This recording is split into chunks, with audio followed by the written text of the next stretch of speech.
Mm-hmm. Yes. Yeah. Is it best for us to mute? It's best for us to mute unless we're speaking, right? Yeah, just only because of potential background noise that we might have. Yeah, just Okay. for that. Yeah. Thank you.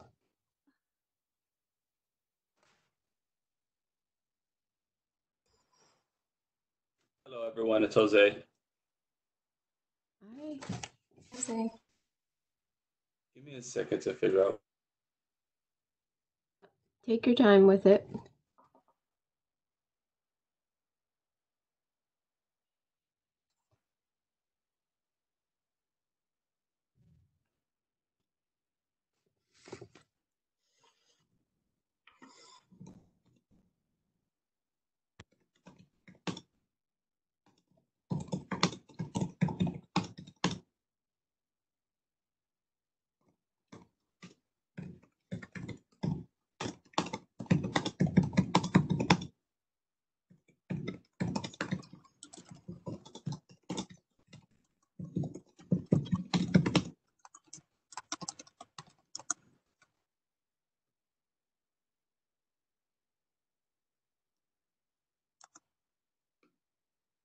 Amy's here. 5, 6, 7.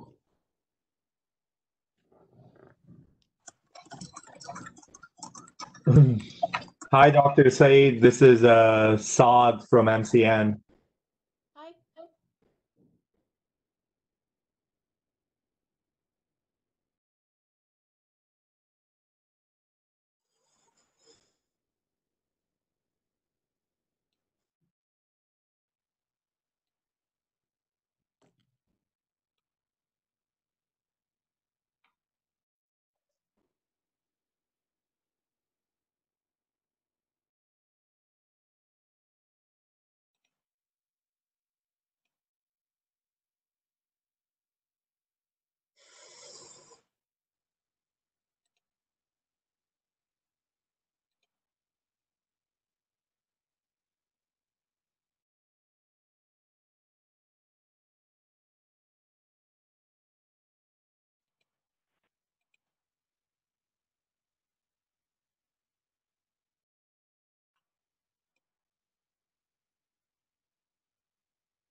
Okay, I'm gonna give just one more minute and then we will begin.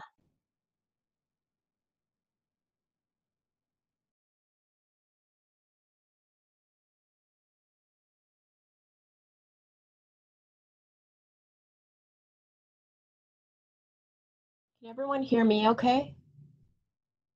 Yeah.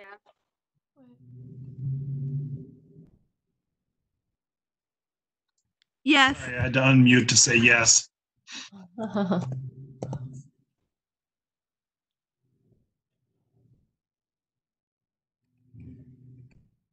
Okay, I'm going to call the meeting to order. I have a couple of technical assistance directions for everyone, just so that we can try to run this meeting as smoothly as possible. So to all the commissioners who are on, your audio is going to be enabled, but in order to avoid, just as I said a little while ago, avoiding the background noise, we're asking everyone to mute yourself if you're not speaking and click on the raise hand icon next to your name if you'd like to respond or make a comment.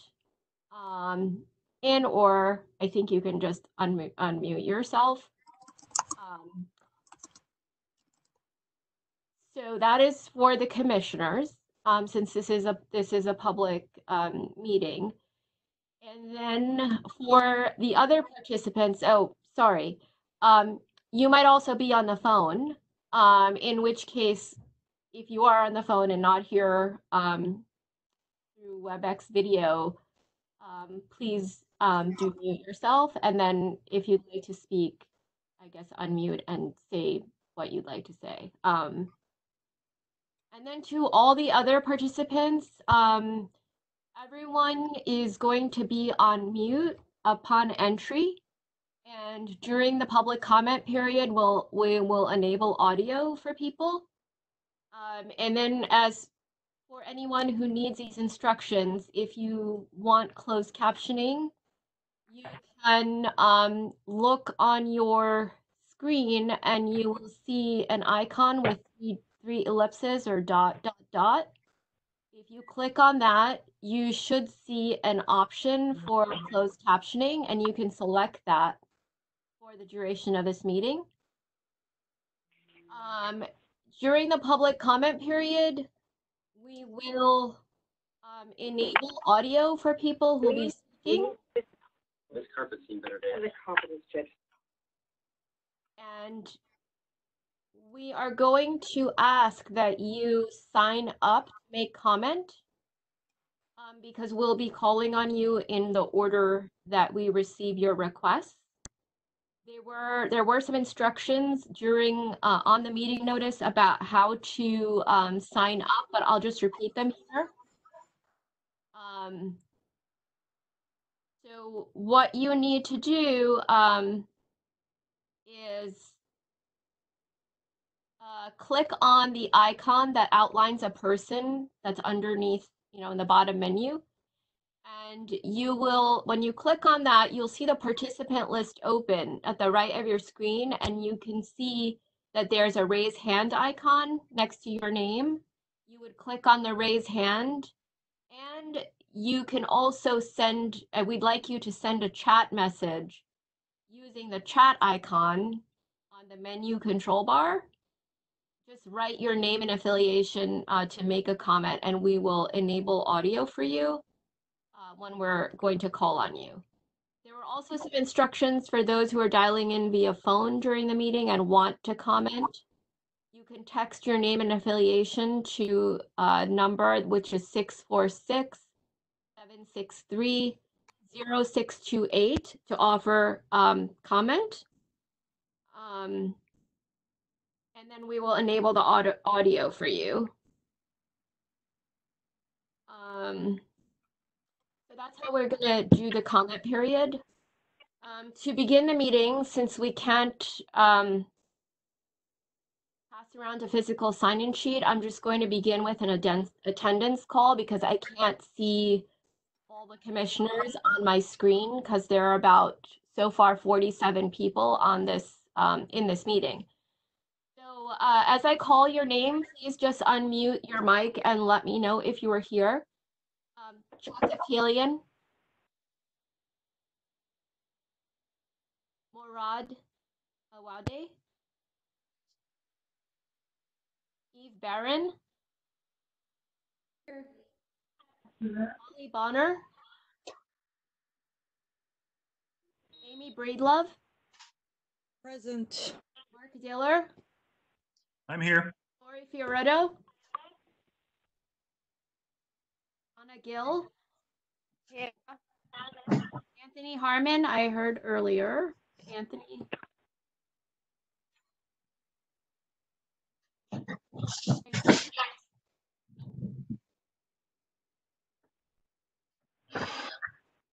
Back to you. Jose Hernandez.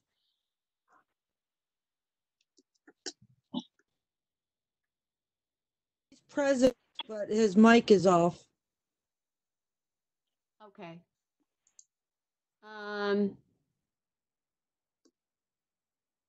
Linda Lee. Here. Okay. Lillian Perez. Netta Charan. She's having issues getting on. I'm not sure if she's here. Anastasia. I'm here. Great. So I just need to see, I'm sorry, I thought we had a quorum and we could start, but since, let me just circle back. Is Anthony Harmon still on? I'm still here.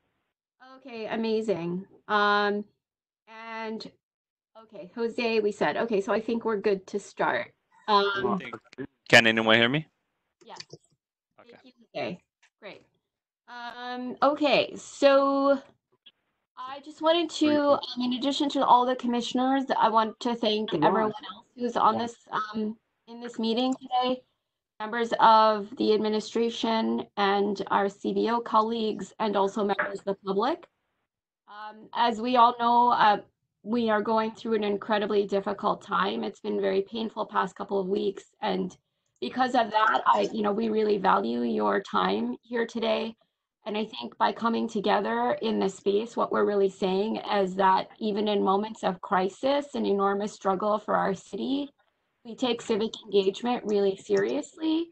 And we want to make sure that government is continuing to work for everyone that needs to be served, for people who want to have a better understanding of how government works, and who want to hold government accountable.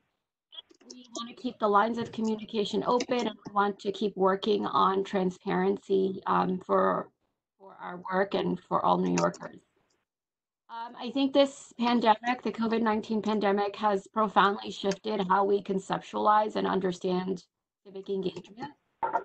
Most of our engagement to date has been in face-to-face settings, not just for the commission, but broadly speaking over hundreds of years. And more recently, even in disasters like Hurricane Sandy, we're able to meet face-to-face. And at this moment, we cannot do that. As you all know, the requirement for open meetings to discuss government business transparently with the public was suspended temporarily due to the health hazards of meeting in person. And the commission was due to meet March 25th, and we had to reschedule this into today's telephone and video meeting. So I think we're all really aware that even as we're trying to do this meeting together online, a lot of New Yorkers and a lot of Americans actually don't even have access to either a mobile phone or a home service. In New York, that's about 40% of people, and 18% of people lack both. And there's a gap in infrastructure for broadband. So in thinking about civic engagement, we've been concerned about who's not in the room as we're engaging. And I think we need to just keep those questions very alive as we continue to do our work digitally. Think about who's not in the digital public square and keep working to bring as many voices as possible into this conversation. It's kind of a long intro, but I felt moved to just, kind of situate us in the context we are in today.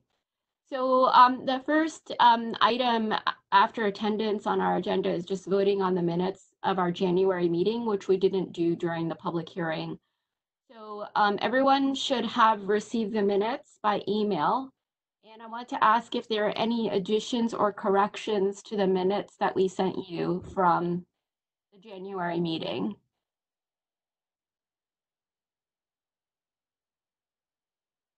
Hearing none, I move to adopt. I said Donna. Okay, all in, I guess I was gonna do a roll call vote, but I guess we can do in the way we usually do it. Are there is anyone opposed? Okay. So the minutes, as without edits, are approved by the commission. Great. So we have on the agenda a couple of programmatic updates before we move into discussing the final methodology, which we'll vote on towards the latter part of the meeting. Programmatic updates for participatory budgeting.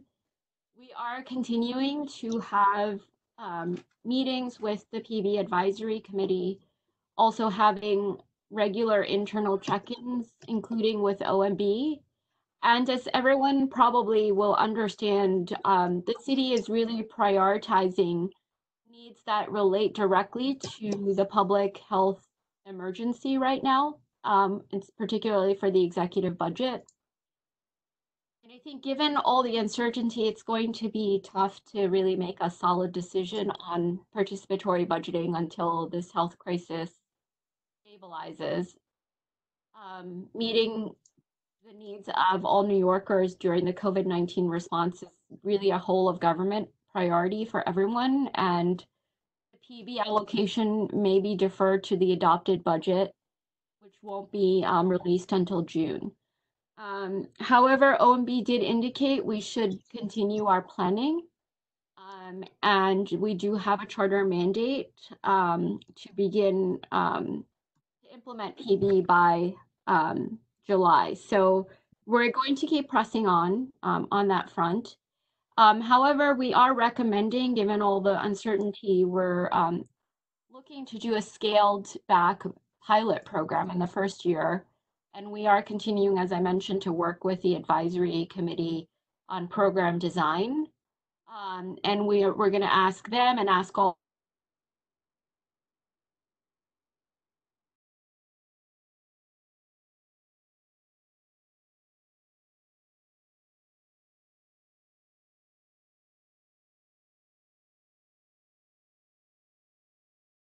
Looks like she dropped off. Yeah, this is Anastasia. I can't hear Sarah anymore. I think I got a message that said that due to low bandwidth, the video was being deleted. I'm not sure how to fix that, but in case that's useful. Sure, this is Daniel Abramson. If you could bear with us one moment, I believe that we're finding a solution. Sorry about that. No worries. I'm sure this is, uncharted territory for all of us. It's a new world.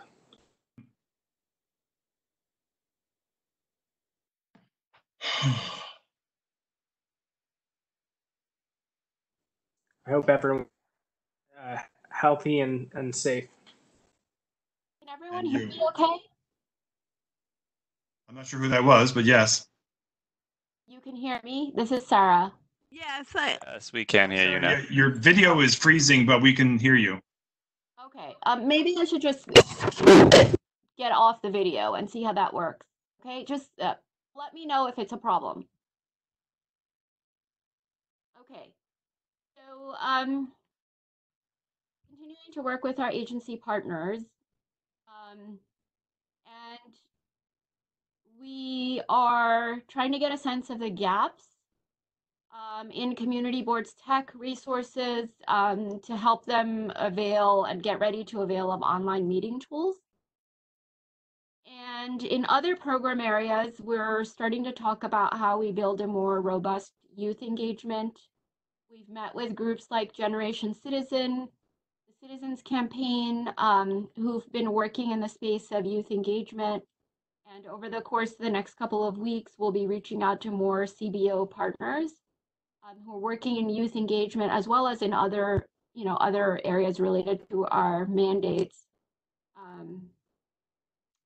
to just build partnerships. On Friday, we actually had a really great opportunity to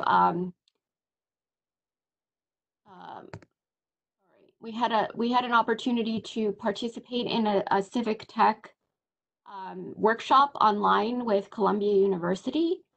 And it brought together people from government, academia, and philanthropy to discuss digital civic engagement. That was really great. We're going to try to stay connected with that group of people. So that's kind of it for the program updates. Are there any questions or comments on the updates? Hi, it's Mark Giller. That sounds quite reasonable and the right focus of priorities in this time. As for the future work on community boards, obviously that is something that I feel strongly about and would hope that can be something that can wait until we have back to in-person meetings and the opportunity to take back to our communities in person those things that might be the topic of discussion.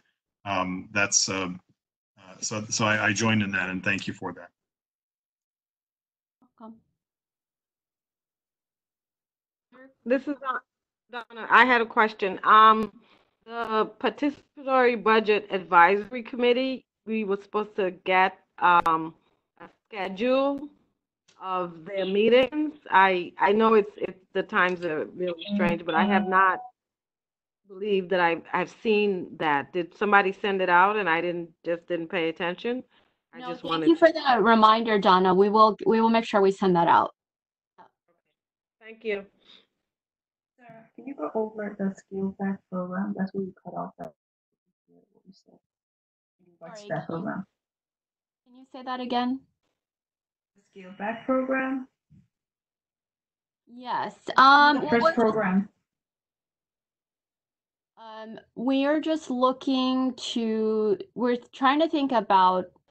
Given that we are unlikely to know what the allocation will be until later on, like maybe closer to the time that the charter mandates that we implement PB, we're thinking about what is reasonable to accomplish over the course of the coming year. And also trying to keep in mind that, the pandemic is going to and is now impacting, processes of procurement and contracting, which will then impact, how we interface with partners. So just trying to think about what's reasonable and to accomplish over the course of next year. We're just starting to talk about what that could look like. Does that make sense? Thank you.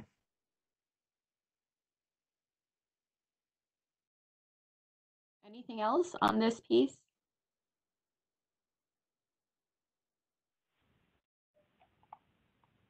Okay, I'm going to then turn to the Pole Site Language Assistance Program. Everyone probably already is aware that the presidential primary, which was due in April, is postponed until June.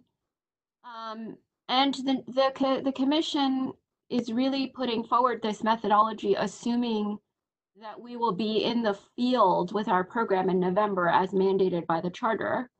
We're certainly hoping very much that's the case, but I think it's important to caveat that we've started to discuss with our agency partners what might happen or what could be possible in the event that in-person voting is not possible. We're not sure what that would look like, but we're starting to have that conversation. And as ideas develop, we'll be sure to bring them back to the commission for how we might implement full site interpretation in different ways.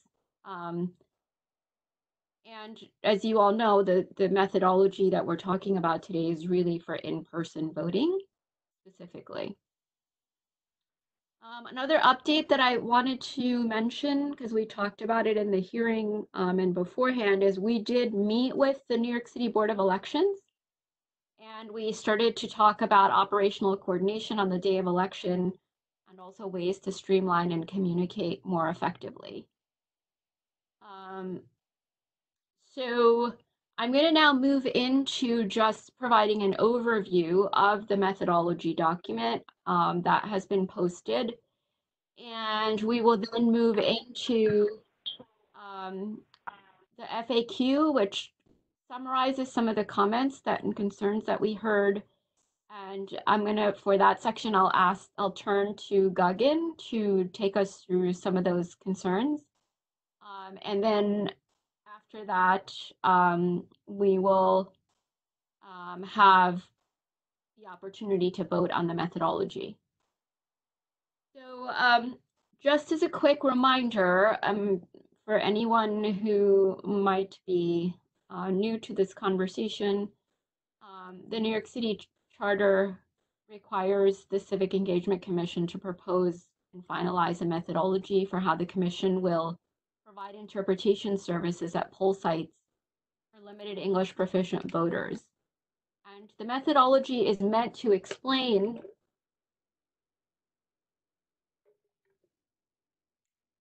to explain how the commission will identify the languages and locations in which interpretation services will be offered during the November 2020 election and beyond. And as we all know, these services are meant to supplement the interpretation assistance provided by the Board of Elections.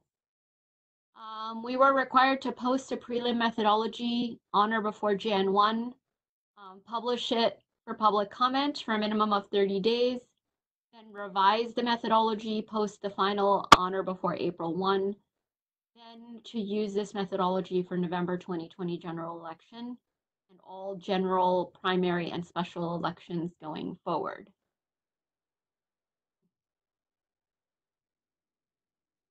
Then update the methodology on or before September 1, 2020, and at least every 5 years after that date.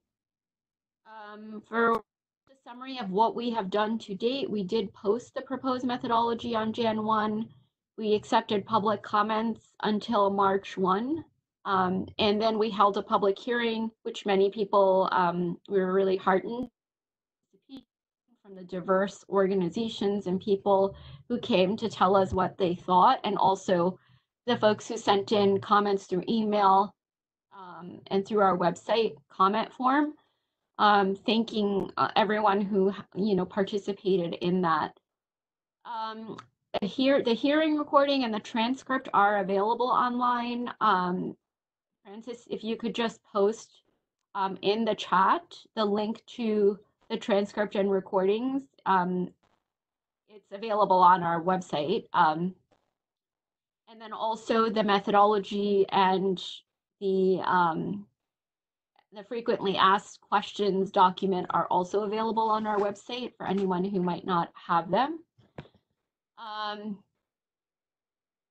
So to provide an overview of the methodology,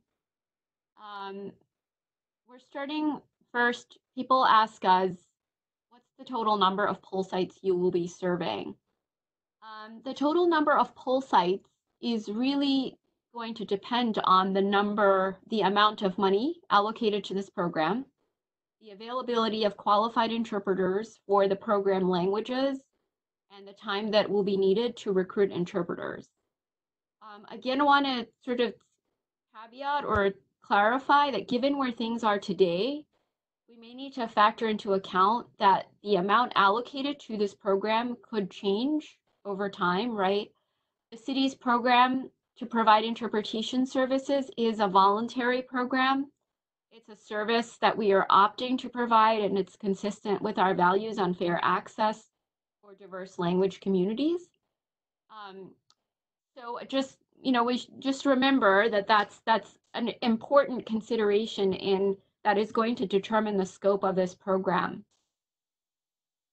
The languages that we are surveying, we've talked about this before, but the charter sets forth some guidelines for us to select the languages.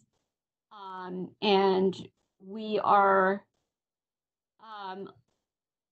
based on those criteria, we have selected languages that we'll be serving.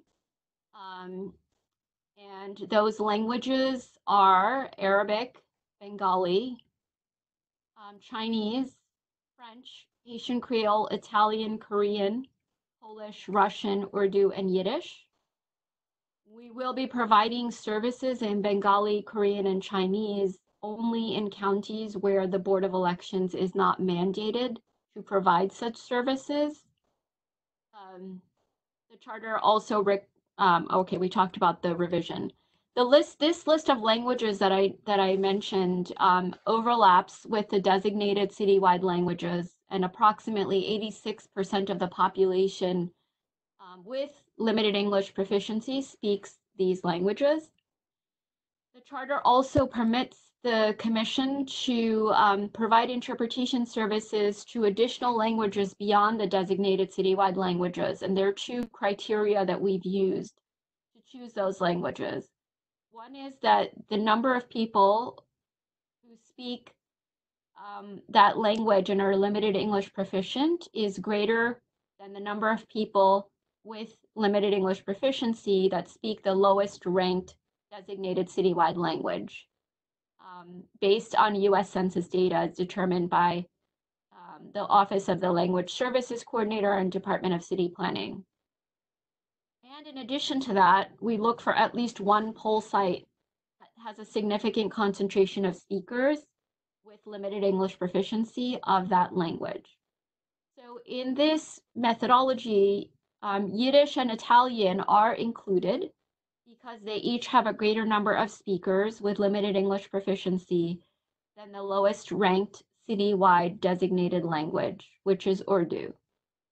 In the methodology document and on page 10, table 1, you'll find the number of LEP New Yorkers who speak each of the program eligible languages. The next question is, who's the target population that we're trying to serve? The program is going to target people who are eligible to vote.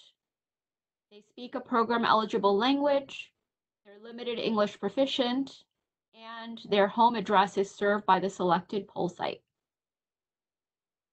So anyone who meets these criteria can walk into a poll site and request the services and should be served.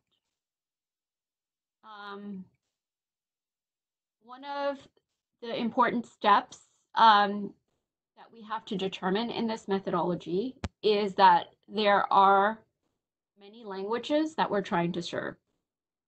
So we've got to figure out the number of poll sites that we are going to serve for each language.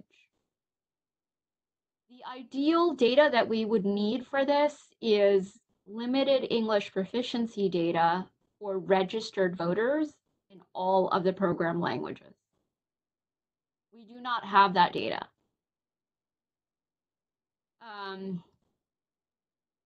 So what we are proposing, or what we've said in the final methodology, is that we are going to use the limited English proficiency of citizens of voting age as a substitute or proxy measure of need. Using that measure, we are going to rank the program eligible languages in order of magnitude of the number of people who are citizens of voting age and limited English proficient, and then distribute poll sites to each language based on the ranking for that language. And the number of poll sites that will receive services in any given language are going to depend on each language's share of the total citizen voting age LEP eligible to be served. So as an example, according to US Census data, approximately 200,926 New Yorkers are CVA LEP, citizen voting age LEP, and speak a language that is served by this program. In Table 2 and Table 3 of the methodology document, you'll find that Russian citizen voting age LEP make up the largest share. So it's about 39% of the whole. And if hypothetically the commission is allocated resources to serve 100 poll sites, the interpretation would be provided in Russian in up to 39% of the total poll sites for up to 39 poll sites out of 100. What we're doing in this proportionality approach is trying to balance goals of including diverse language communities with fair access to the total number of eligible voters within the language communities. So the percent of people who are registered to vote varies by language community, as you can imagine. And for the communities that are larger and have had a longer standing presence in New York, obviously makes sense that they would have a larger number of registered voters in that community. But we're anticipating that, this is going to change over time, right? The percent of people who, as was brought up in the hearing, who naturalize will increase and will change for different communities. So we did discuss that, and we do think that the year-to-year data from the American Community Survey should capture those changes of who is becoming a citizen from different communities. Then we've got to figure out, once we figure out the proportion of how many poll sites per language, actually designating the poll sites where we'll provide services.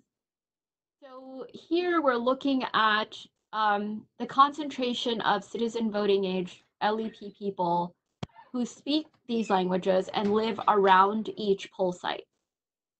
And what we did is we ordered the poll sites for each language by descending order of concentration of CVA LEP.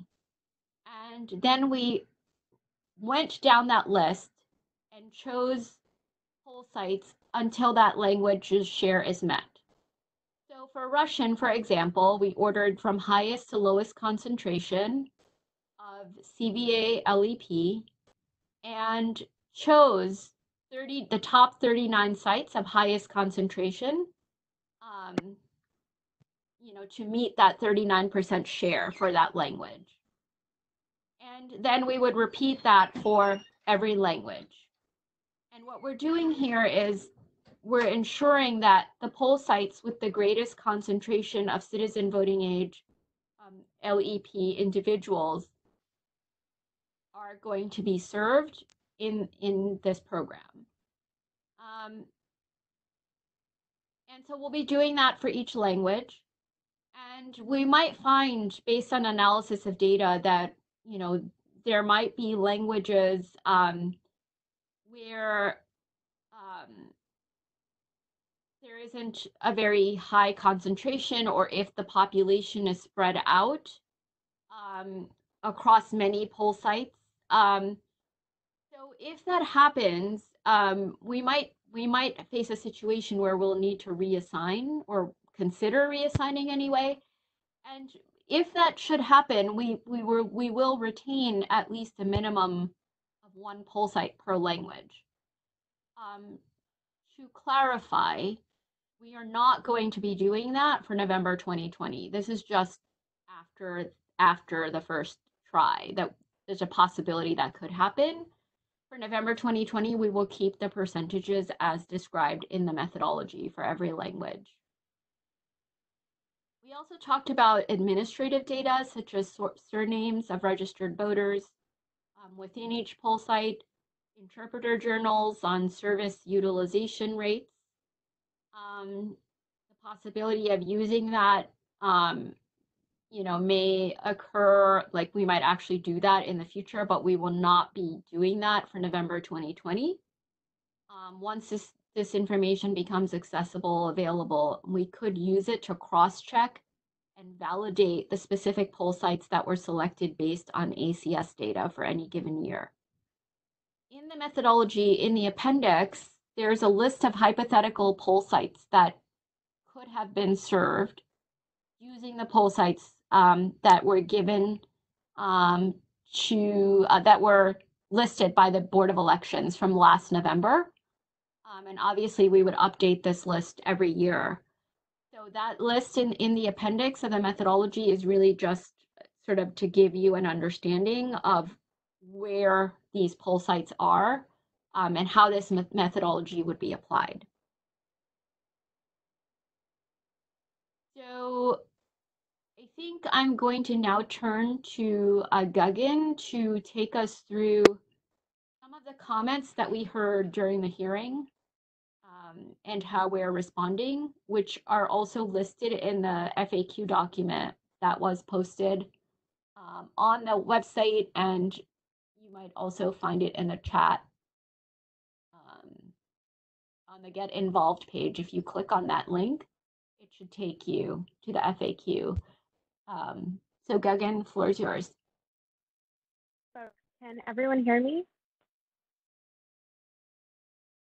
I think so. I think we're good. I have to unmute to say yes. Okay, great. Just wanted to make sure I was clear. I just started sharing a PowerPoint. Can folks see the PowerPoint? Yes. Yes. Awesome. I appreciate that. Thank you. I'm going to start. Okay. Awesome. First off, I want to thank everyone who joined this call and folks who offered feedback, not just during the public hearing, but who joined some of our CBO briefing calls and folks who amplified this process in any way. I just wanted to start my piece by sharing some of the comments and some common themes that we heard during the public comment period and folks who offered testimony. So I'm just going to share a few of those themes with y'all before jumping into the FAQ.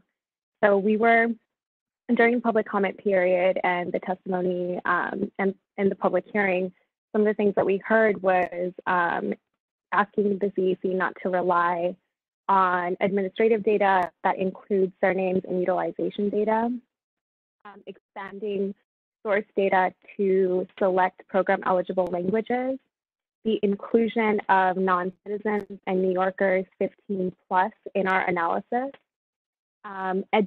creating additional mechanisms for the public to provide comment or to request language assistance at their poll sites, standardization of language assistance for all elections during the early voting period to build consistency, and providing operational details on how the CEC plans to recruit and train interpreters. Also includes incorporating community feedback on interpretation services.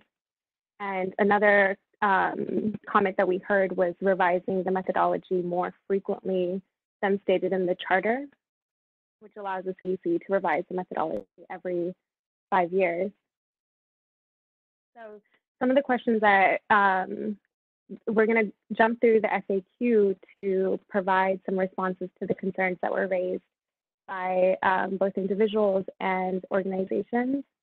And the first question is, when will the CEC begin providing interpretation services at poll sites? And as Sarah mentioned, the general election that's being held on November 3rd will be the first one that is informed by this methodology, and then this methodology will be used to provide services, allocate services for all elections thereafter. And will the CEC provide interpretation services during the early voting period? The CEC will provide interpretation for the full day on the last 2 weekend days before Election Day for all U.S. presidential primary, general, or special elections, or for a citywide elective office or a statewide elective office. And the CEC may also consider expanding early voting services based on utilization rates and based on trends of when folks go to vote during the 10-day period. Wanted to resurface or bump this up. These are the requirements that the CEC must consider when developing a methodology, which includes utilizing relevant data from the most recent American Community Survey, which considers social economic characteristics of the U.S. population from the Census Bureau. CEC must consider data from the Board of Elections on locations of poll sites and boundaries of election districts, information related to voter turnout, and any other information as deemed appropriate by the CEC, which may include results of surname analysis, which, as Sarah already stated, we will not be utilizing surname analysis in this methodology. Data the CEC is using in this methodology is the American Community Survey 5-year estimates. It includes the 2014 to 2018 5-year estimates and the 2013 to 2017 5-year estimates. Additional data that we're considering is Board of Elections data on the location of election districts and poll sites. Why is the CEC using data from the American Community Survey? This methodology uses current data from the ACS 5-year estimates, which is the most accurate data available on resident New Yorkers at a neighborhood level or at the census tract level, which is equivalent to a neighborhood. And ACS 5-year estimates provide a smaller margin of error than 1-year estimates, as 5-year estimates are an aggregation of 60 months of data, whereas 1-year estimates are only an aggregation of 12 months of data. So 5-year estimates have an increased statistical reliability for smaller geographic areas and small population groups like the ones we're working with.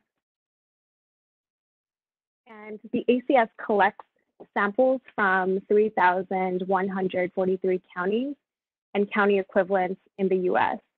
And since 2011, the ACS has sampled 3.54 million housing unit addresses in the US.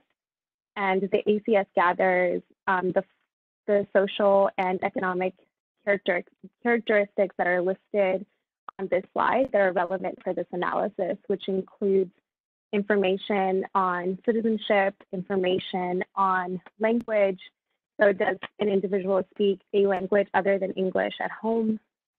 Information on English proficiency, and that is defined by the ACS as pose the question of how well does this person speak English, and offer 4 responses, which is very well, not well, or not at all.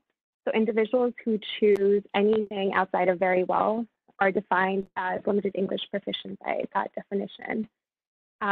We also consider information on age. Is the individual 18 plus, which captures the universe of CVA LAP, or citizen of voting age with limited English proficiency. The only data that we're missing from the ACS is information on voter registration, which we then get through BOE's voter rolls.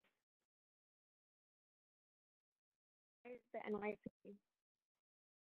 Apologies, I'm very thirsty today for some reason. Why is the CEC using ACS data on citizenship, voting age? Why not use data about residents and younger New Yorkers?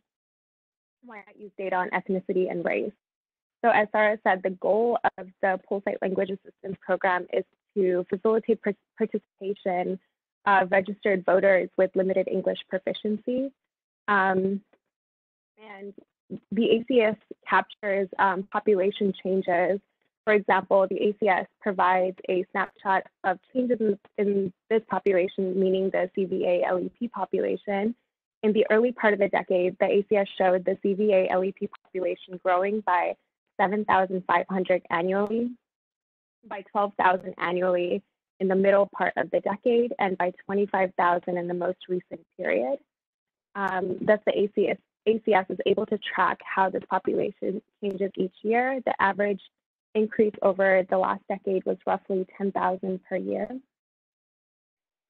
the reason that we don't use data on ethnicity and race is because it's not really relevant for this data analysis. As I said, the best indicator of LEP in the ACS is a measure of how well a person speaks English, and that variable in conjunction with language spoken at home helps us determine and understand how the spread of languages across the city. I also want to share that our colleague Peter Lobo from Department of City Planning is also on the line, and I invite Peter to chime in or expand on any pieces on population changes, as he is the expert on this. So Peter, anytime that you want to expand on anything I'm saying, please jump in.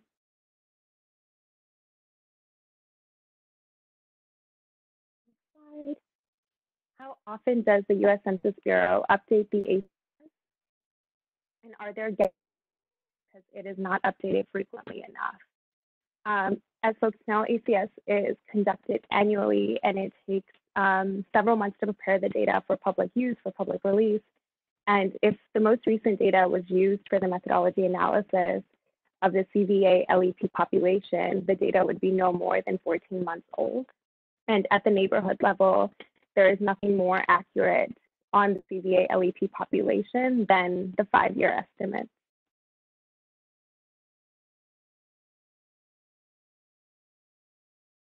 How often does the U.S. Census Bureau update the American Community Survey, and are there gaps in data because it's updated? Sorry, this is supposed to address if utilizing ACS 5-year data captures individuals who have recently naturalized or have recently become of voting age, and New York who recently become eligible to vote through naturalization or by turning 18, the most recent ACS sample would reflect this emerging voter population. And the ACS is able to track how population changes each year. The average increase over the last decade was 33,000 annually. So that's is able to track that. CEC update this methodology to incorporate new data from the American Community Survey. So as we said, the charter requires the CEC to review and revise the methodology on or before September 1st, 2022, and at least 5 years thereafter. However, the CEC will review its analysis annually to incorporate data from the most recent American Community Survey 5-year estimates to capture any population changes, especially for folks who have recently naturalized or have become of voting age.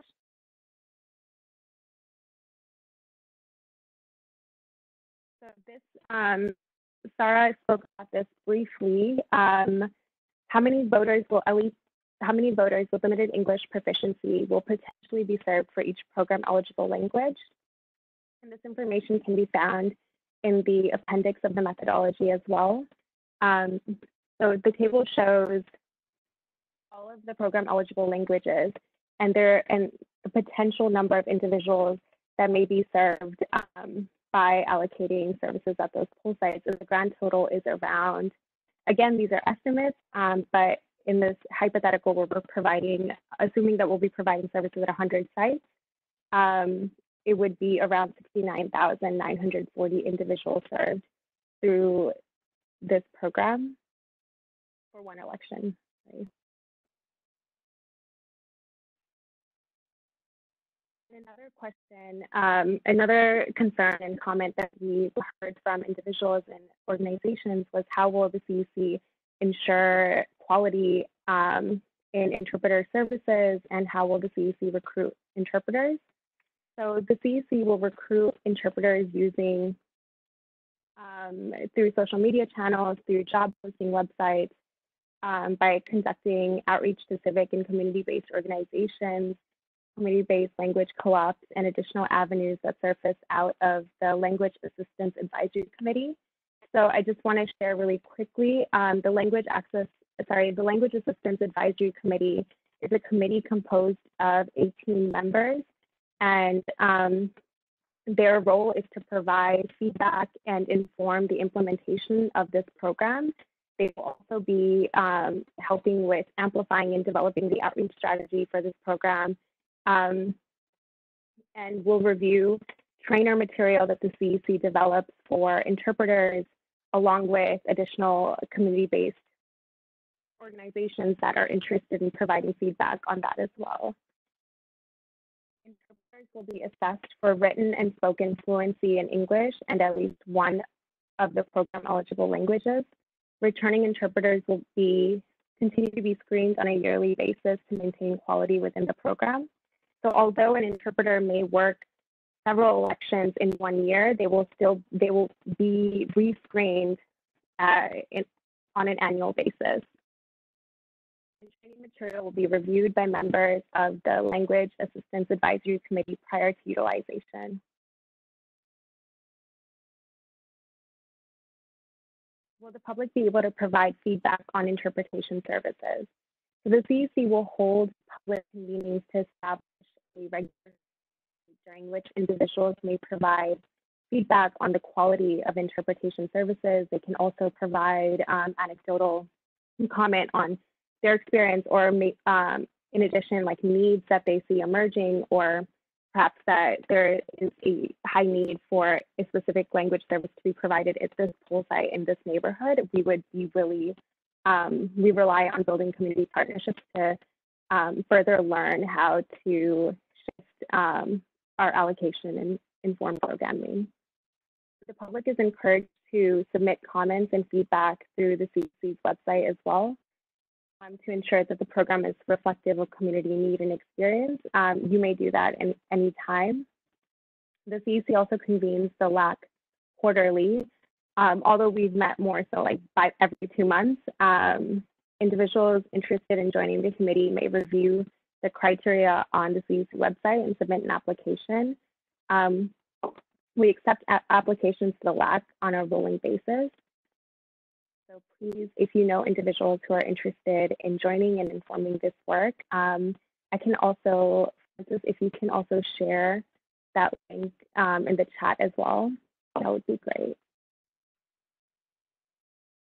And that's it. One other thing that I wanted to share on the recruitment, the training and recruitment piece, is that although we are very likely to use a third-party vendor in the November general election to ensure that operations smoothly transition, we have not made a final decision as to, we have not made a final decision if we'll be using a third-party vendor for elections thereafter. So I just also wanted to share that piece as well.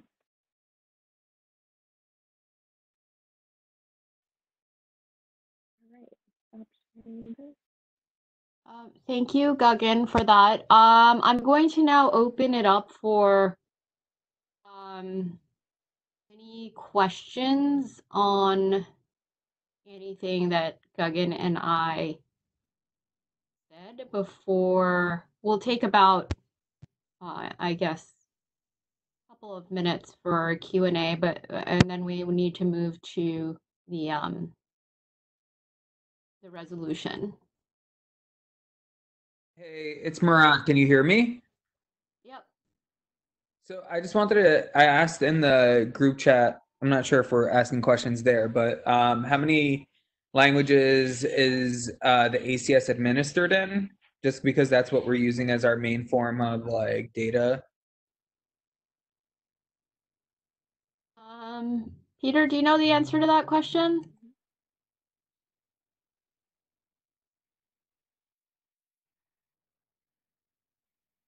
How many languages is the ACS measure given in? Or Moya, if you're on the line, does anyone have an answer to that question?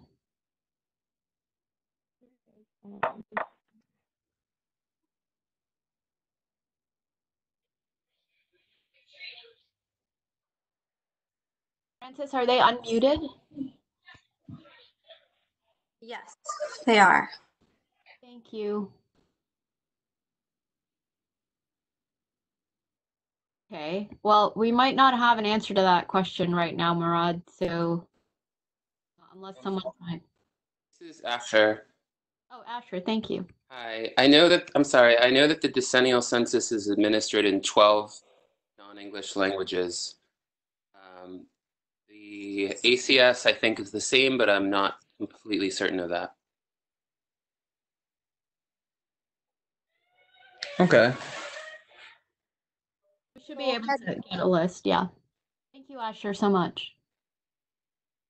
Hello, Kadi, I have a question. Hello, my name is Kadi. I have a question, please. Okay, if this period right now, if you could hold until the comment period, because we're actually just for this particular section of the meeting, we're focusing on questions and comments from the commissioners so that we can move to vote on the methodology. That's okay. Okay. Thank you so much.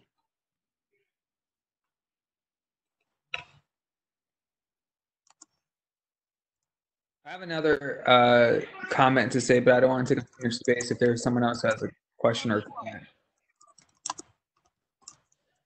So the recommendation that we're voting on today doesn't take into account the 15 and 17-year-olds that we had requested be included, as well as even in the Census Bureau, it acknowledges the undercount of immigrant communities and immigrant populations. So while using the CVAP alone, it further perpetuates the data gaps and leaves our communities further undercounted and out of this methodology.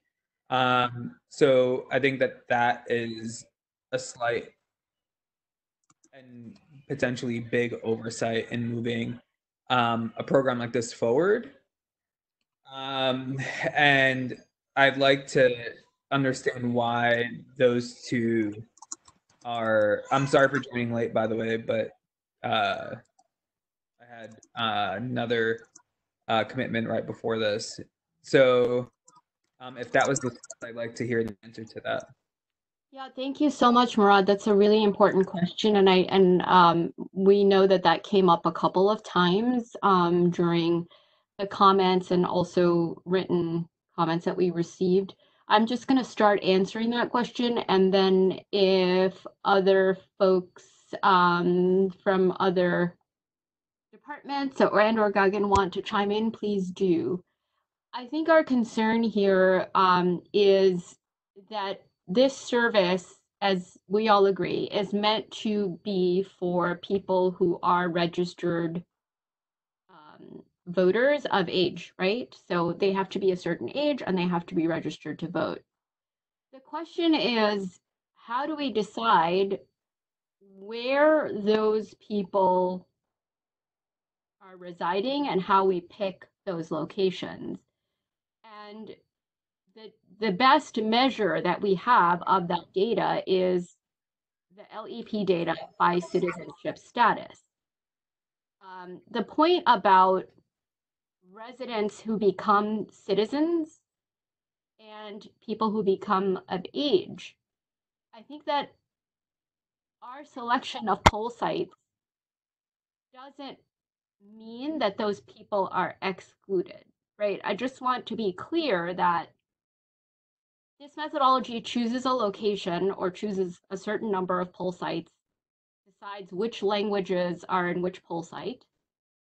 But any poll site that's chosen using this methodology, let's say, give me a location for a poll site, Murad.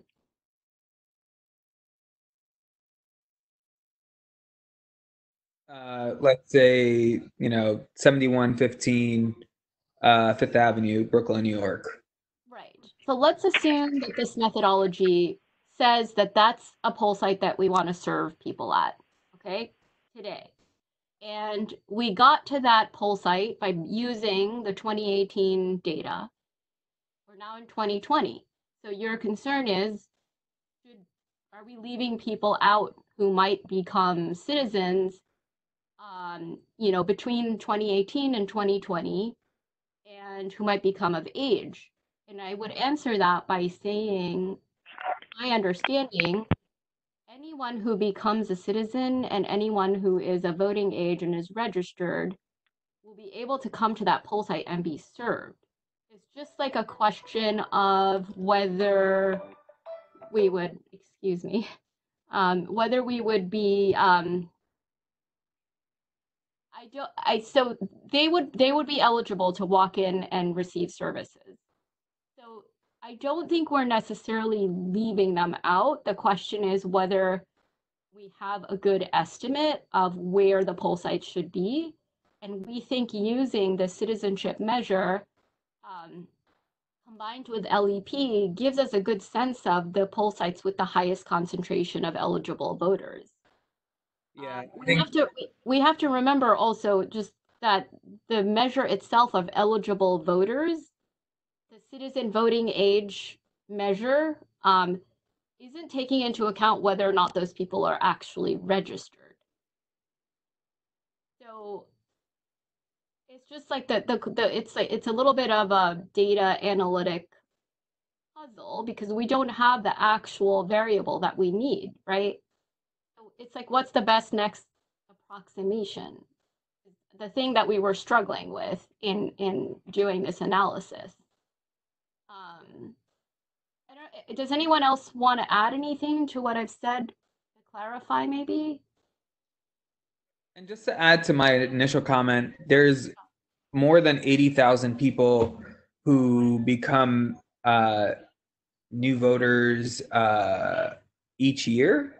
Yeah. And in that, you have over 100,000 plus people who become new Americans a year. And for us to not incorporate another measure to account for those people, and to put that waiting period in, you know, we're looking at 2018 data, as you mentioned, but sometimes that 2018 data isn't even like accurate because the people who are receiving the ACS forms may not even return it, and we're not sure at what point, you know, how it can be most to the communities that are who we're trying to help in this process. So I think with the new amount of voters, the new American, and anticipating who is turning of age, I think that can potentially be a shortfall of this program. I think you're identifying an important, an ongoing and important challenge, which is that we just don't have the type of data that we, the exact type of data that we need, right? In the volume that we need it in. We need a large representative data set that will help us look all across the city that is inclusive and representative. The only data set that is close to that is the ACS. There's no other data that we have access to that lets us get to the actual thing we need. So if we check the ACS year to year, we think that if we check the ACS year to year, we'll be able to see changes in citizenship year to year. And we've said that for this methodology, we'll run the data every year using the new survey that we get from every year. So whatever the most recent data is, we'll use that to recheck, how we're doing and to make sure that we're capturing changes. I think the ACS isn't going to the largest data set. I think we should be trying to expand the data that we're getting as much as possible, because looking at people who are getting services isn't a good way of determining how to properly be allocating resources based on that initial need. Do you understand what I mean? So I think that we just have to figure out a different way of doing it. I'm happy that we're doing this annually and revising the formula annually. But I do think that it's really important that we get it right so that we can continue to build off of the program to be successful continually. I believe Peter Lobo's trying to speak. Yes. I have my hand up too. Yes, Peter. He's having trouble connecting, so he's gonna try hopping on through the phone.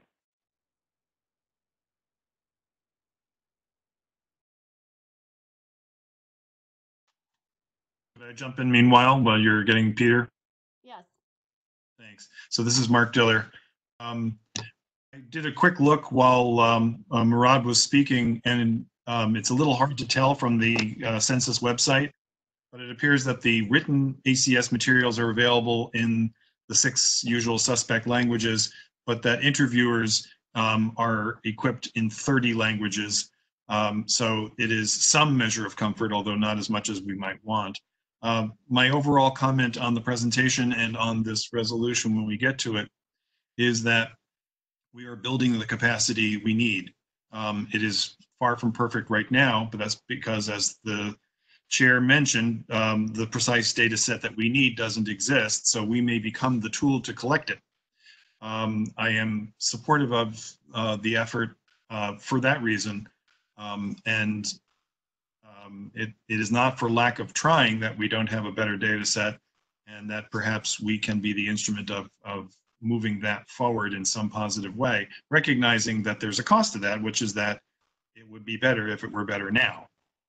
But if I understand the presentation correctly and the previous presentations and the ways in which the staff has very helpfully taken back all the comments that have been offered around this virtual table and the physical one before it, I think that is a very good effort and an appropriate one for this commission, and so I offer my support. Thank you. This is Donna. Can everybody hear me? Hello? Yes, we Okay. can hear you. Yes, Donna. Oh, I agree with Mark. I would like to ask Murat if you know of a better system or a system that will be more inclusive, if you can share that with us, so then we will be, as Mark said, we could be the change agent for those that data, which is good because I understand your frustration with the ACS data, but as everyone indicates, that's all we have. But so going forward, I think, we may need to, as Mark said, maybe we need to be the change agent to of data collection, or finding ways, a method in which to make the data more encompassing. My second comment is that we have, and I made this at the public hearing, we have a huge Albanian population in the Bronx and in Queens, and I don't see that language as one of the languages that we are proposing. So I was just wondering if anyone from that community had reached to us, just to give us some information. That's all. Thank you. Just to quickly answer your question, there's two ways of doing it. The first way would be using the ACS data and ensuring it's not perfect, but ensuring that you're incorporating and including the 15 and 17-year-olds as well as the non-citizens. And then the second way would be using citywide population data, not CVAP. Peter, are you able to speak now? Can you hear me, you guys? Hello? Yes, we can hear you. Hello? We can hear you. Yes. Oh, great. Yeah, great. we can hear you. Great. I just wanted to mention a couple of things and address Murad's question. So if you look at citizens 18 plus who are limited English proficient, the total population we'd be serving would be about 208,000. Okay. Now, if we look at those 15 years and over who are LEP, we're talking about a population of about 317,000. Now, you have about 100,000 people more, okay? But so what does that do in terms of the distribution of poll sites? I think it's important to take a look, in terms of the distribution. If you have 100 poll sites, okay, and you speak a particular language and say you account for 4% of the LEP population, you will get 4 poll sites maximum, despite, no matter what number you go with, whether you go with citizens 18 plus LEP or all residents or residents 15 plus LEP, you will still get a maximum of 4 poll sites. But what this does, though, it privileges those who are non-citizens over citizens, because some groups have a propensity to naturalize, so they've been here longer. And so the citizen LEP 18 plus population is higher proportionately. And so that's what you're doing. So there are subtle increases, for one group versus another. One group gains 1 poll site, another one may lose 1 poll site. But basically what you're doing is you're privileging non-citizens in this scenario, some of whom may become citizens, but you're privileging non-citizens over naturalized citizens who are eligible to vote. So that's what you do. In terms of the poll sites themselves, you still get to 4, say maximum, you may be bumped up to 5. So that's where the real difference lies.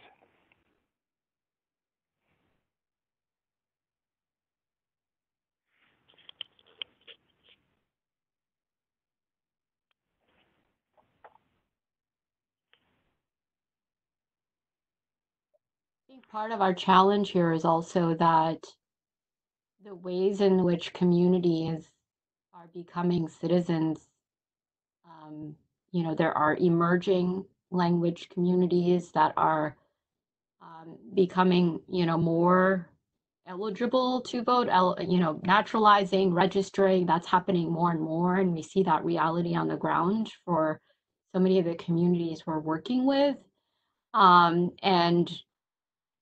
I think at the same time, like, again, a data challenge is that there are varying degrees of that naturalization and aging into voting, aging into voting will differ for different language communities as well.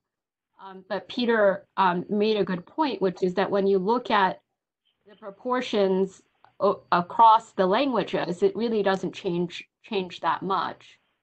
But let's just take a very concrete example. If using the data for residents and younger people, we get a different proportion for a particular language. Let's say we, increase the poll sites for Arabic, but decrease them for another language. I don't know, like Polish or Russian, one of the languages, the concentration where it's higher.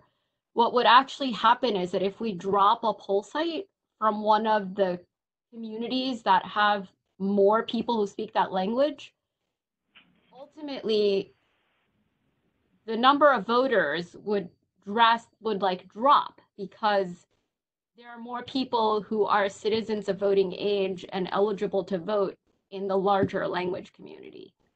And then adding a poll site, where the population is smaller would, maybe add like 100 people. But if we drop a poll site from one of the language communities that's strongly represented, we might lose 1,000 eligible people.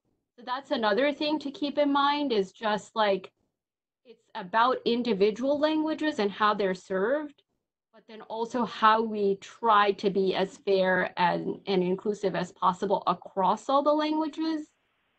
And the only one of the ways that we found to do that was just to try to do this proportionality model. Yeah, I think for me, just to respond back to some of the comments that were made, I think that we're trying to ensure that the people who need language access the most at polls are getting it, and looking at how things are shifting within communities. I'd want to look at the entire picture of a community, not citizenship data, because when you only include citizenship data, you're excluding a good portion of the community by not looking at who's coming up to become the new American, the new citizen down the road. And even with that rationale and response to my question, what about citizens who are 15 and 17-year-olds? How are they being incorporated into the formula or captured out of date ACS data? There is not much difference at all, actually, if you look at citizens 15 plus LEP and citizens 18 plus LEP. In fact, the proportions are virtually unchanged because, generally speaking, if you're going to sort of open up a group or open up an age group for one language group, you're opening it up for every other group, right? And so basically you'll have increases across groups. And where 15 plus LEP versus 18 plus LEP citizens are concerned, the overall number just goes from 208,000 to 212,000. So you're adding 4,000 people, but in terms of the distribution, there's minimal change. We're talking about 0.1 and 0.2. The big difference occurs when you open it up to non-citizens, and then you're adding over 100,000 people more when you're adding non-citizens. And then, as I said, you have some groups like the French speakers, many of whom are French nationals, may not want to naturalize, and so those numbers are higher compared to the citizens 18 LEP plus, 18 plus.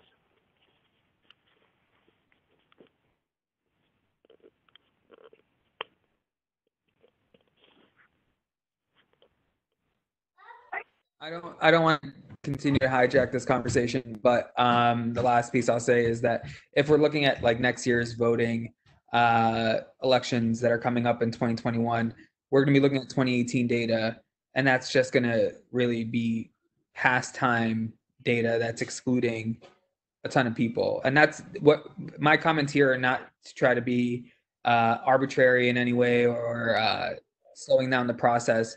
I really do want to ensure that we get the best formula that we can to ensure that most people are counted in this process, to ensure that we're allowing as many people as possible to be engaged in the process with the assistance that they need. Murad, I don't think you're hijacking the conversation. I think you're continuing to raise an important consideration that, again, we did go back and we did look at the numbers, and we still believe that the best way to do this, in a way that gets to the closest possible. I think it's like a big data question, right? Like how data analysis and how we approach it, and like usually, in this work, and I think we do think that we have a good, reasonable accounting of where these, where the languages, where people reside, and where these poll sites are, where we could begin to serve people who need these interpretation services.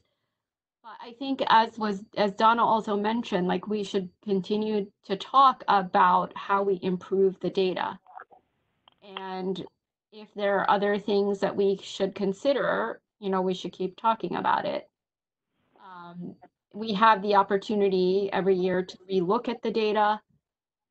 We have the opportunity to revise the methodology, 2022, or maybe even sooner if we feel compelled to.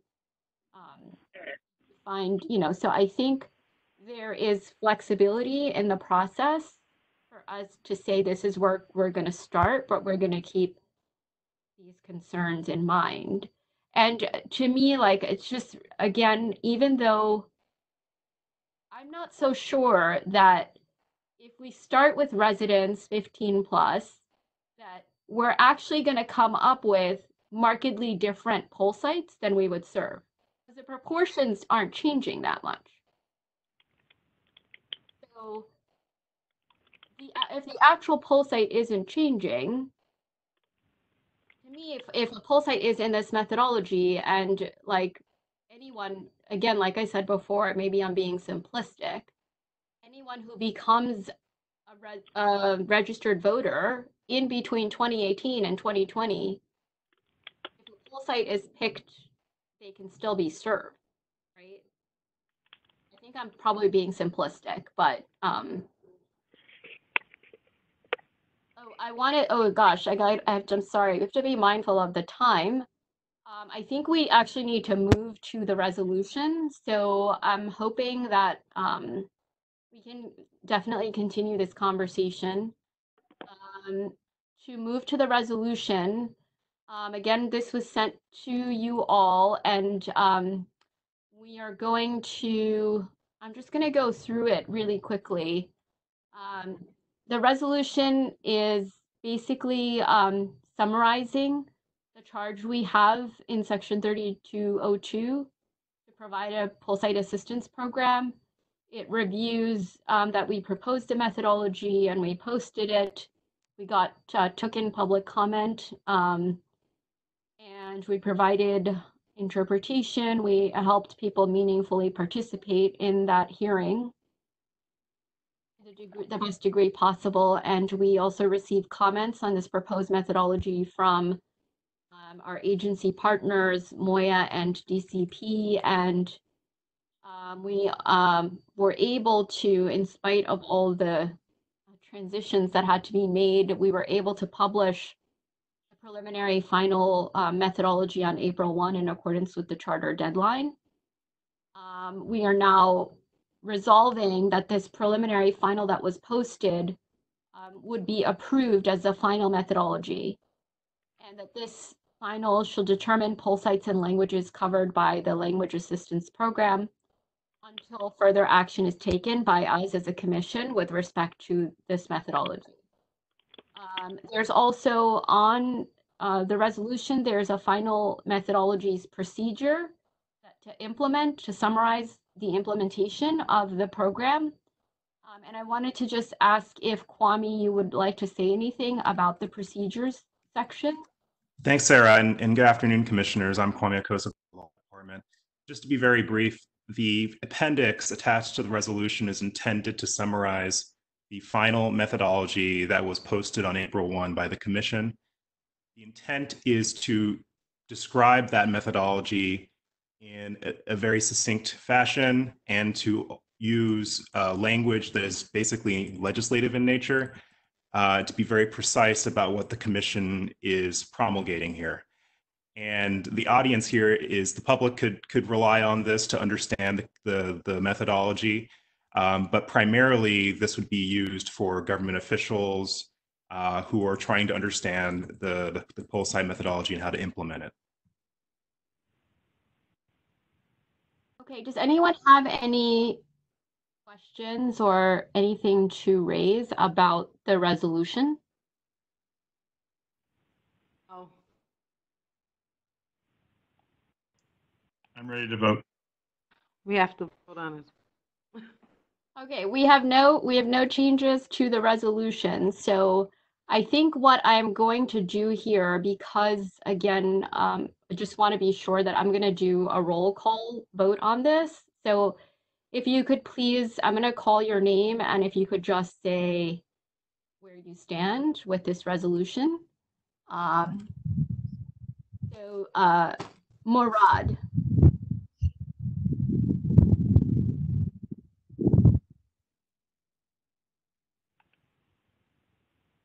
I think I was planning on abstaining. I think I'll vote in favor of it just because it's better than what we have now.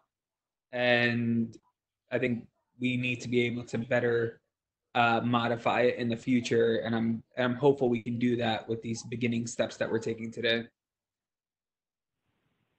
Okay, Eve? I approve it, and I would like to use the rollout in this coming year as a way to do some analysis and get better data. Okay, Amy? I want to thank Murad for his very thoughtful comments, first of all, and I would vote to approve. Mark? I wanted to thank Murad as well, but Amy already beat me to it, so I'll go right to I vote aye. Donna? I vote to approve. Anthony? Support. Jose? I vote to approve. Linda? Approve, and also agree with other comments that it would be great to look at other methodology in the future. Lillian?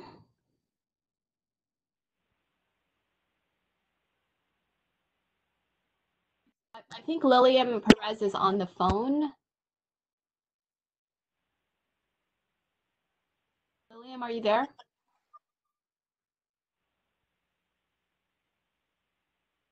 Aneta is also on the phone, or at least I saw you were. Approve. Anastasia? Hi, everyone. I vote to approve. I agree with a lot of the things that Murad was saying. So thank you for your comments, Murad. I'm going to try to see if we can get Lillian. Are you still on the line by any chance?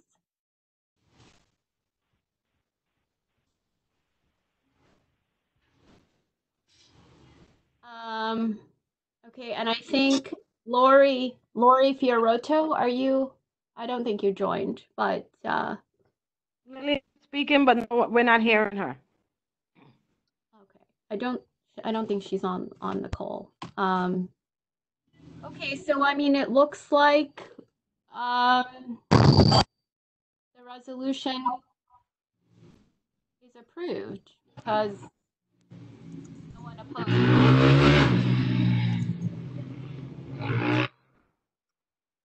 Well, thank you for that. Make sure you got my vote as a approve, right? Yes, got it as approved. I'm glad you didn't abstain, Murad. Thank you. Thank you, everyone. This is very. Huh? It's a nail biter of a vote. Got so close. I was biting my nails, to be honest. I'm grateful that we got through this. This is really exciting and amazing, and amazing that we did it online. That's pretty cool too, and very much right on time to see if we have comments from the public on this. Francis, has anyone signed up with you for that? Yes, so we have Kadi and Gregory. So we can have Kadi go first. Kadi, would you like to comment?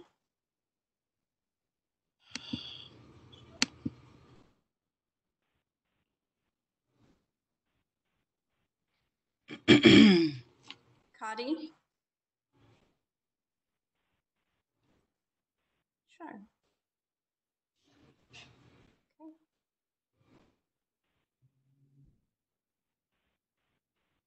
Gregory? Yes, I'm here. Dime,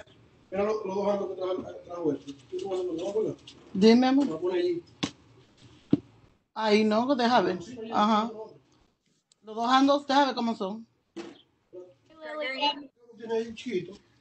Yes, I'm here. I just hear other voices. Yeah, I don't like it. Yeah, I think the tricky part of this is that we're unable to, Francis, correct me if I'm wrong. I don't think we can mute.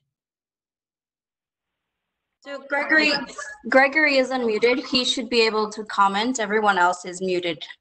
Oh, thank you, Francis. Okay. So I'm coming into this discussion, I guess, late, and I first wanted to just comment on the process. I'm curious why there was a vote without public input. It would seem like it just seems slightly off-putting that I would be asked to comment on something that has already been voted on. But beyond that issue, I'm really surprised that you would rely on a method that would actually exclude a group like Albanians, which are pretty active both politically and culturally in the city. It baffles me to the extent that I wonder how many other groups are being excluded by this method and how many languages might be included that are actually irrelevant and may have some historical significance, but not any significance in the present day. I don't know what other groups are excluded, but the fact that Albanian people who are pretty active in the area are excluded is very troubling and suggests to me that the method has some serious problems if it didn't pick up Albanians. Okay, thank you, Gregory. I think I'm just out of fairness to anyone who has signed up, but would love to move to another person, and then if we have time at the end, we can try to respond to some of the concerns that are raised during this period. Okay, Amy Torres. Hi, everyone. Thank you. This is Amy Torres with the Chinese American Planning Council, CPC. I also just wanted to ask for clarification on the final report on page 14 at the bottom, the use of administrative data. In our testimony for the draft plan, we cautioned against the use of administrative data because it's reactive to voter turnout with the current plan. And so while we know that the language has been modified a little bit, it says administrative data would be used additively to verify analysis from census ACS data. I think I'd like to hear some explanation from the commission on what does that additively mean, because if it is going to then invalidate what the ACS data shows, it kind of doesn't ease our concern about why we wanted less reliance on administrative data to begin with, because that's administrative data that's reactive to a past plan or to plans that have not yet been implemented.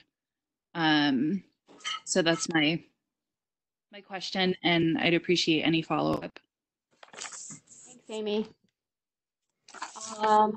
Who's next on the list? I think that was it. Okay. There's someone else who you said, but I guess they're not there anymore. The first person you called on, or? Kadi, she's still here, but she's not commenting. Okay.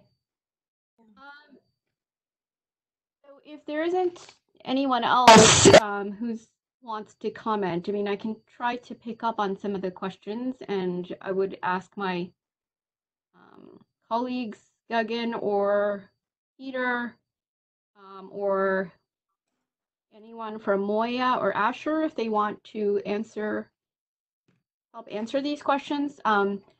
The first question from about the process and why we voted without input.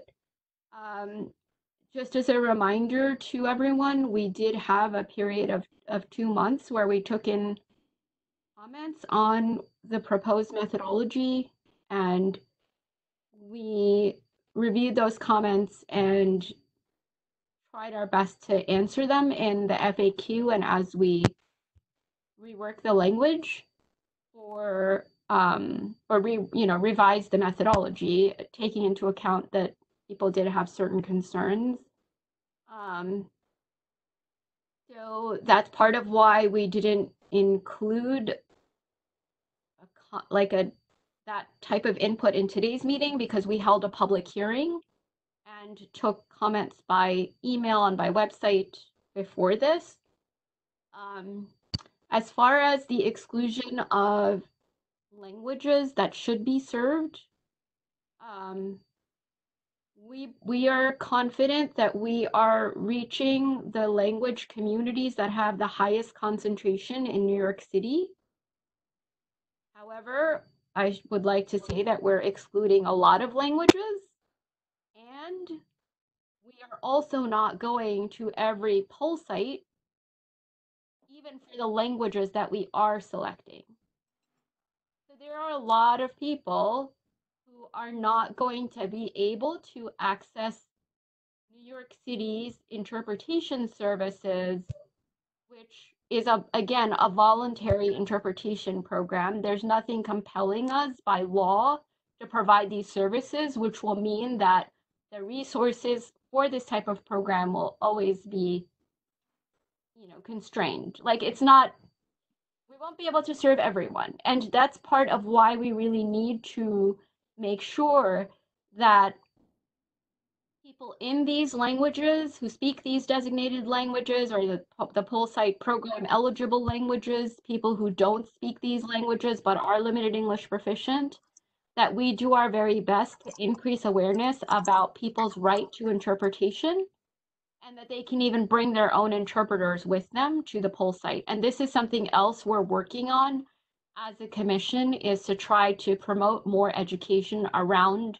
knowing your rights. And we are looking to collaborate with Moya on that. They've already been doing some of this work, and other partners as well. A lot of the folks, the CBO partners are doing this work.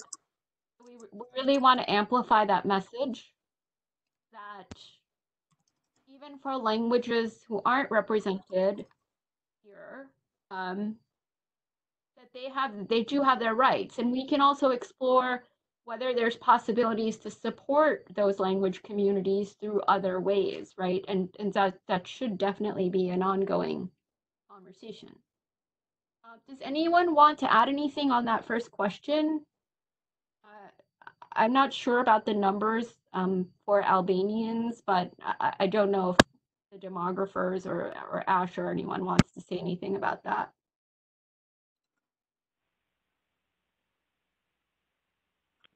Of the 11 languages, Korean comes at 11, and there are 5,100 Korean speakers who are citizens 18 plus LEP.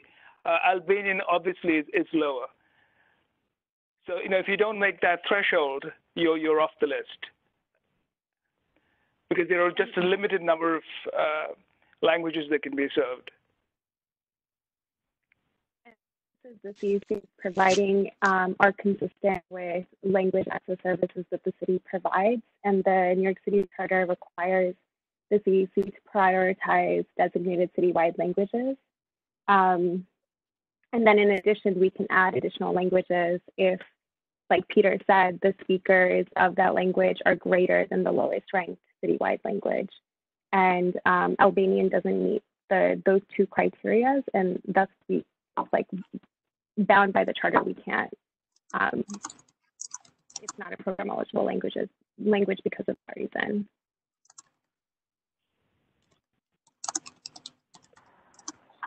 Hello, hi, this is Wendy with the New York Immigration Coalition. Can folks hear? Yes. Hey, Winnie. Hi, I have a quick question. So in our testimony— Hey, Winnie! Hi.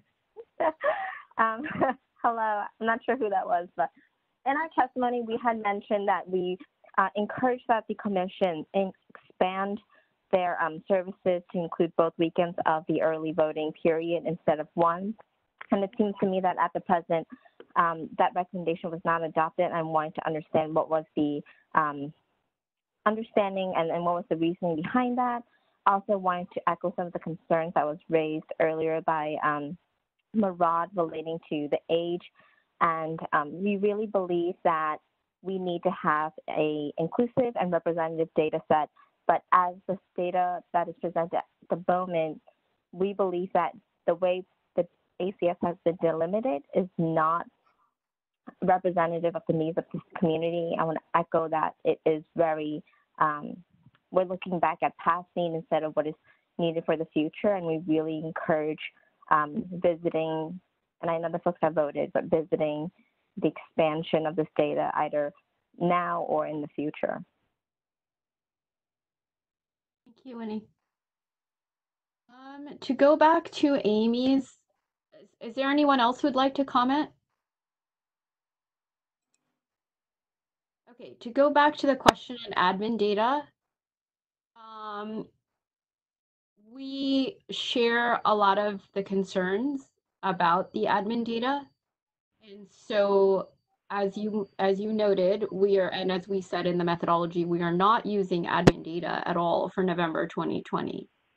We're also recommending that for particular poll sites, we get data for at least 3 election cycles in order to verify that data itself, right? So we wouldn't just take one election and use admin data from that and cross-check it with, the ACS. We would wait for 3 cycles and see if there's a pattern in that administrative data in terms of usage, and then see if we're really off, right? I think we have to be able to see how people might be using services at the poll sites, because part of what we need to report on for this methodology is the usage, right? Like for any provision of services in any agency and any organization, all of us have to report out on the number of people using our services. And if we find, including our CBO partners, if we're finding that we're offering a service that is not being used, we are always asked to rethink, whether that service is being provided in the way it should be provided, to the people it should be provided, or if it needs to be directed elsewhere. So I think that this methodology is allowing us the time to collect that data. We're seeing at least 3 general elections for any given poll site, to just check, whether we're right in terms of the poll sites that we targeted. So I think we can't throw it out. Again, going back to the need to report on numbers, right? Because once we start implementing this program, people will want to know who's using their services. And when it comes to our tax dollars, people want to know that that service is being used well. So if we get to a scenario where we have poll sites with no usage over multiple years, that's going to become like a question about efficient use of resources. We're trying to think about that in noting that we could potentially use administrative data going forward, though not this year at all. Hopefully, I don't know if that makes sense.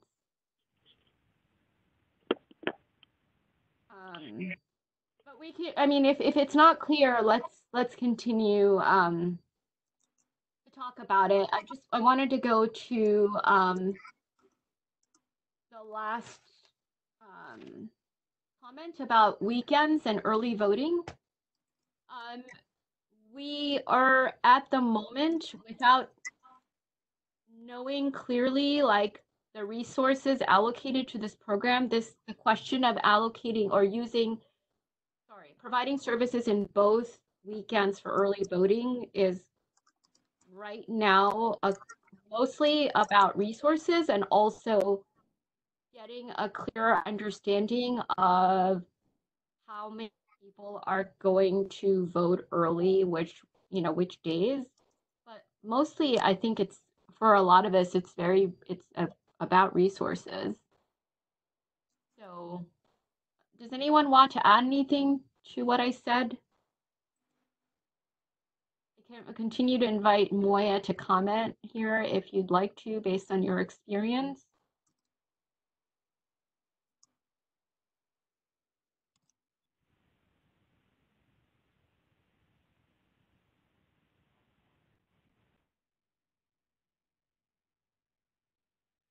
Okay. Are there any other questions or comments?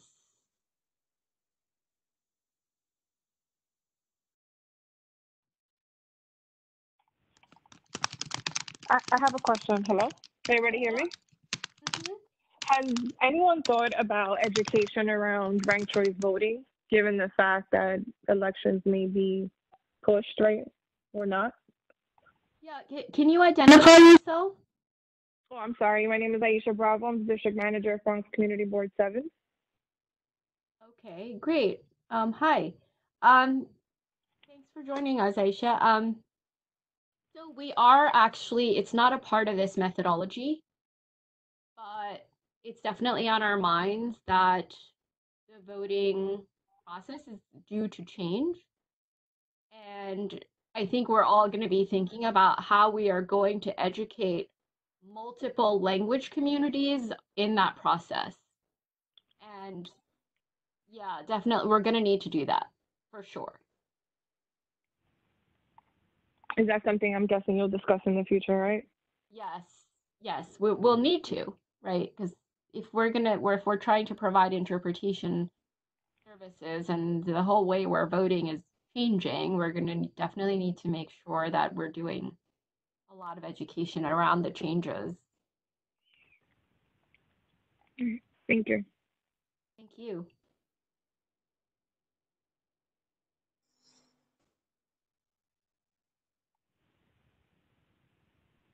Lillian, did you want to say anything? Because I didn't, I don't know if you can.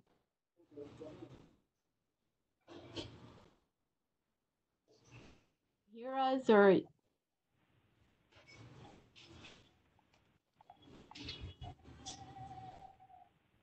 Lilium is unmuted, so she should be able to speak.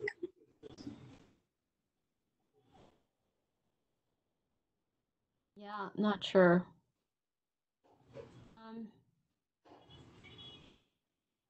Okay, well, if there is, do the commissioners want to make any comments? Have any questions? I'm all set, thanks. Okay. If there isn't, we don't know actually, let me just say quickly, we don't know when the next meeting will be right now. I think we're just waiting a little bit longer to see what will happen with the health crisis that we're in at the moment.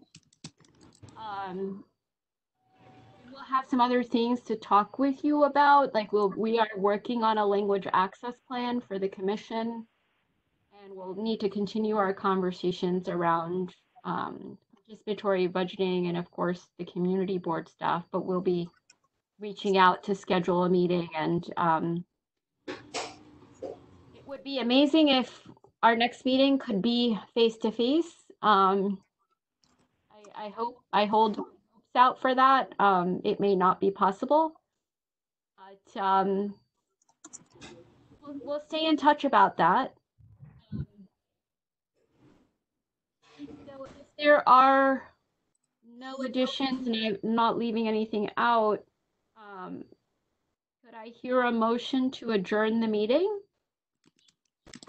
I make a motion to adjourn. I second. Okay, the motion to adjourn has been seconded. All in favor?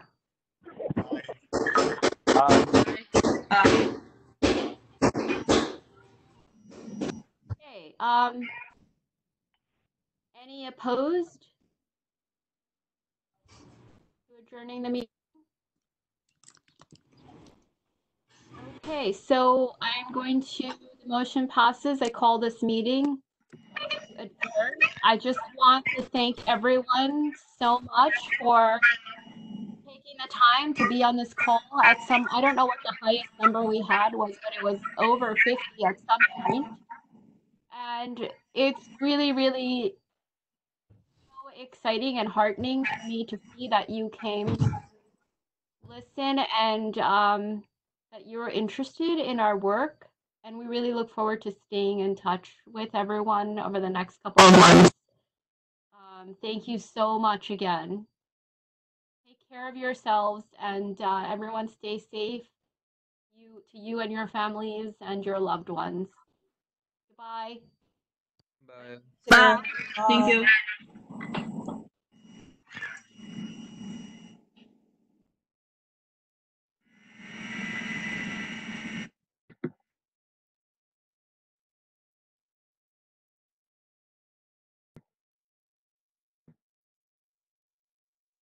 Francis, I'm gonna call you, okay? Okay. Just a second. I'm going to wrap up the recording.